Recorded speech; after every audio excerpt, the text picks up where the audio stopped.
I'm Tim Fortescue, a life coach coming alongside of folks in their personal and spiritual development. Today, I'm going to talk with you about the basic assumptions of the IFS, or Internal Family Systems model. And this is the primary modality that I use in my coaching practice. If you have questions, please comment and go to my profile and you can find ways to reach out to me there, but I would love to engage with you if it makes sense. And you may be familiar with the movie Inside Out. The tagline of the movie is "Meet the little voices inside your head." If you're not familiar with the movie, you can easily find the trailer online. The movie's based on the Internal Family Systems, or IFS model, founded or discovered by Dick Schwartz. And the characters in the movie are disgust, fear, joy, sadness, and anger. And they are preteen Riley's emotions or parts as she copes with a move across the country and the new situations that brings. And it's not just what happens inside of her own mind. It's how Riley's parts, disgust, fear, joy, sadness, and anger, interact with and set off her parents' parts too. And we all have voices, emotions, and parts that can surface as beliefs, feelings, impulses, thoughts, among many, many other things. And these voices or parts reside inside of us. And so let's look at some of the basic assumptions of the IFS model.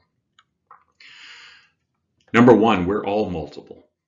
It's the nature of the mind to contain an indeterminate number of subpersonalities or parts. I'm sure you've heard someone say, a part of me really likes this and a part of me really doesn't. It's the nature of the mind to contain an indefinite number of parts or subpersonalities. This is natural, it's universal, and it's useful. Trauma doesn't cause the phenomenon of multiplicity. The burdens from traumatic experiences make parts extreme and conflicted internally. As a subpersonality, each part has its own characteristics, full points of view, as well as emotions, beliefs, and behaviors. For example, a resentful part may feel hurt or sad, have many opinions, and reveal itself through the body in certain ways. Assumption number two, everyone has a self. And I mean that with a capital S. And so what do I mean by self? Self describes the essence of you, how you came into the world, and who you are when you're feeling calm, curious, compassionate, confident, courageous, clear, creative, and connected. And if the capital S, self, can be triggering for you, I invite you first to see that as a trailhead to exploring the parts that come up around that trigger. See what you notice, see what gifts those parts may be bringing to you.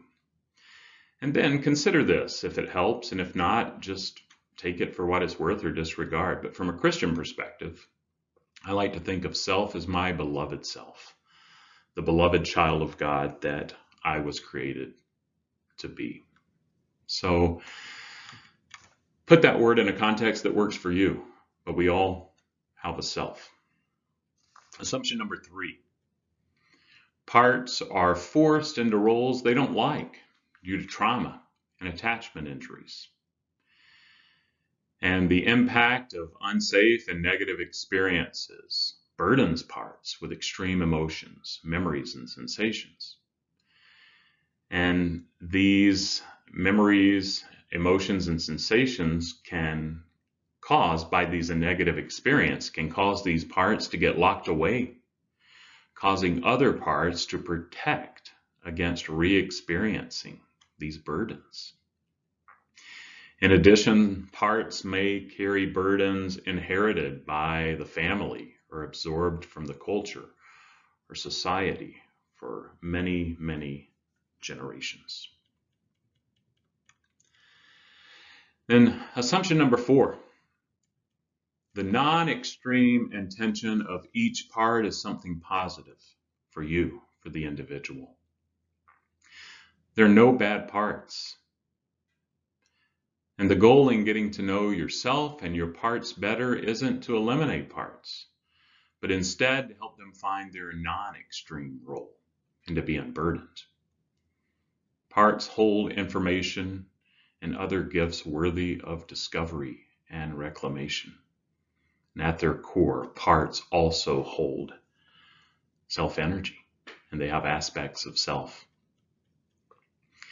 And depending on your spiritual upbringing, the idea that people are basically good can be triggering.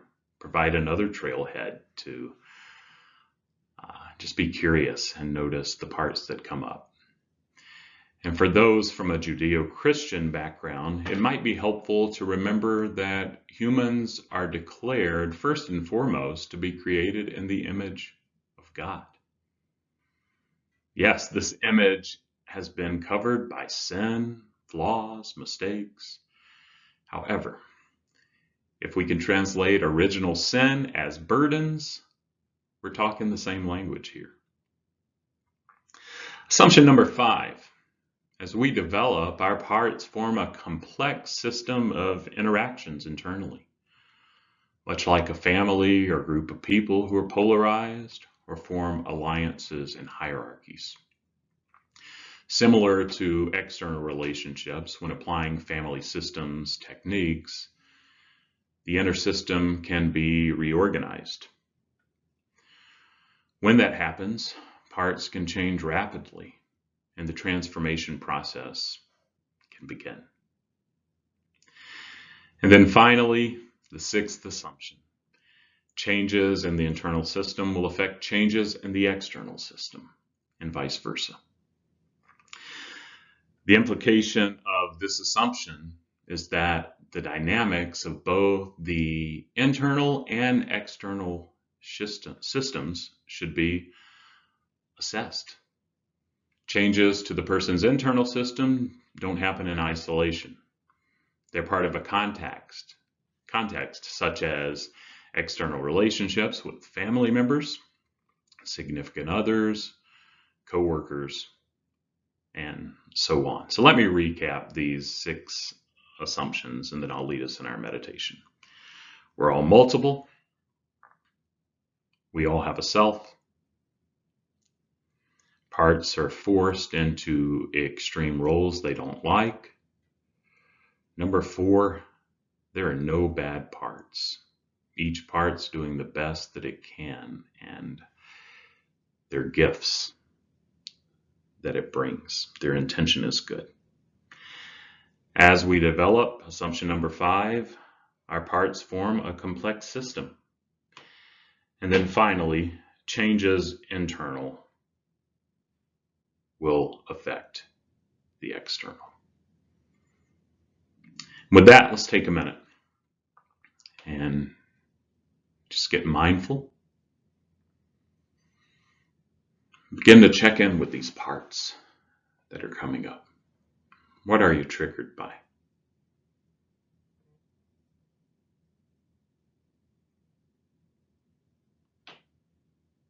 Maybe there's a part that believes that there are no bad parts. There's a part that can't quite take that in. Just notice the parts that are coming up.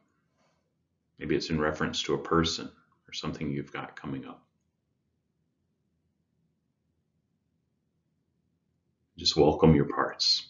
Let them know that they're all welcome.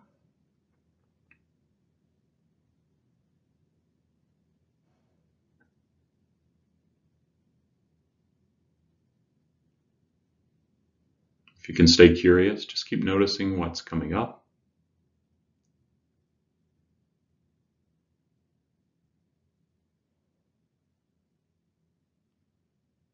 Maybe ask the question, who needs my attention right now? Who wants to have a little time with me? Is there one part you notice the most? Sit down with it for a bit. See how your other parts are doing. Maybe they're a little fearful. Maybe they're wanting the attention. Maybe there is a part that needs more of the attention and needs to come to the forefront. But see if your other parts could soften back for a bit and just witness you engaging with this part you notice the most.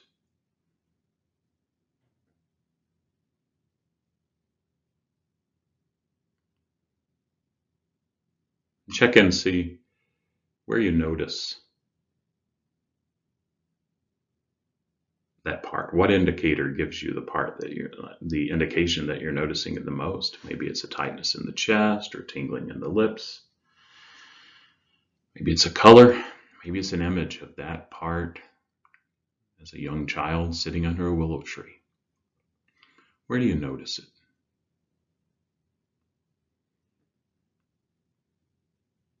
And how do you feel toward it? There's some self-energy, that calmness, curiosity, compassion, courageousness, confidence. And they don't have to be C's. It can be joy or gratitude. If you're feeling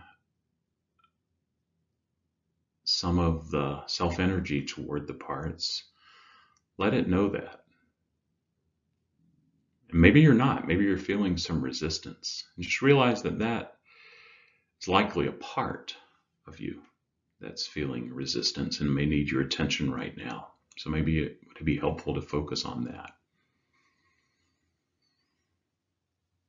Check back in and see that sensation of where you're noticing the part that's most evident.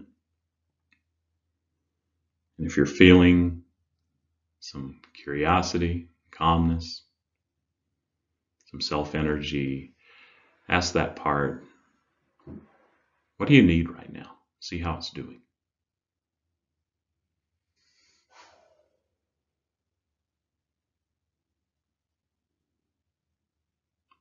Maybe you need something from the part. Ask it. Or maybe you need to say something to the part. Just spend some time letting the part share with you, and you share with the part.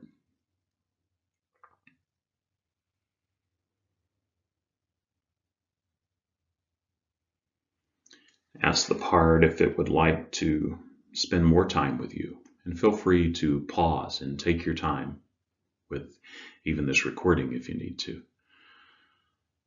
But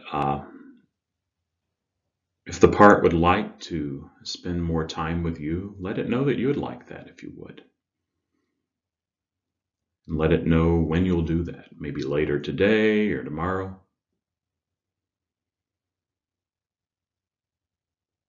Just continue letting it feel that energy of your beloved self, who you are at your essence. Thank the part for its courage, for its vulnerability in coming forward. Let it know you're not going to forget about it.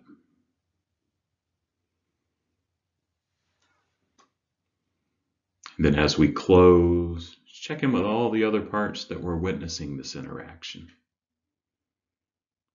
Thank them for their courage in coming forward, and let them know that they can have a chance to have time with you too, if you'd like. And spend some time with your parts more over the next week, particularly the one that we focused on today. With that, you can bring your awareness back to where you are. Take a couple deep cleansing breaths. If your eyes were closed, you can open them and you can continue about your day. But thanks for joining me, and I hope this was helpful. Feel free to let me know if you have questions, and take good care of yourself.